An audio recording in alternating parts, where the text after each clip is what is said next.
गांजा तस्कर गिरोह का मुख्य आरोपी तेलंगाना से गिरफ्तार, मुंबई में भी हो सकती हैं गिरफ्तारियां। मुंबई थाने न्यू मुंबई पालघर जिले में तस्करी का मुख्य आरोपी को पुलिस कर रही थी तलाश। मुंबई क्राइम ब्रांच अमली विरोधी पथक की बांद्रा यूनिट ने अंतर्राज्यीय गांजा तस्कर गिरोह के मुख्य आरोपी अजय राम अवतार चौरसिया को तेलंगाना से गिरफ्तार।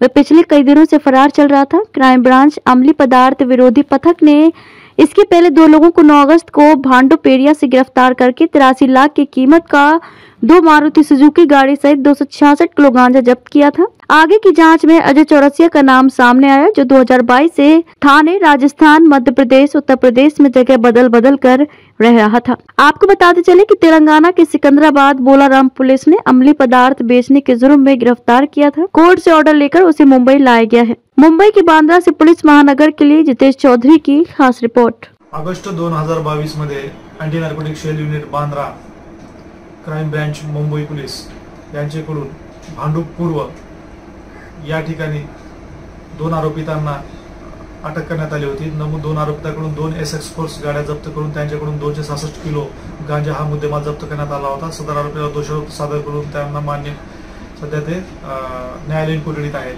नमूद गुन्ह्यातील मुख्य आरोपी हा अजय चौरसिया असून अजय चौरसिया हा आपले स्वतःचे अस्तित्व लपून उत्तर प्रदेश, राजस्थान, मध्य प्रदेश व महाराष्ट्र या ठिकाणी राहत होता। नमूद आरोपिताला बोलाराम पोलीस ठाणे, तेलंगणा, हैदराबाद या ठिकाणी एनडीपीएस गुन्ह्यामध्ये अटक करण्यात आल्याची माहिती बांद्रा नार्कोटिक सेलला प्राप्त झाली।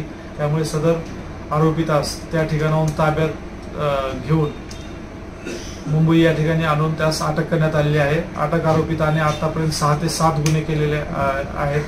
तसेच त्याच्याकडून आतापर्यंत एकूण 1424 किलोग्रॅम गांजा हा मुद्देमाल जप्त करण्यात आलेला आहे। नमूद आरोपित हा मुंबई, ठाणे व मुंबई उपनगर या ठिकाणी मोठ्या प्रमाणात गांजाची तस्करी करतो।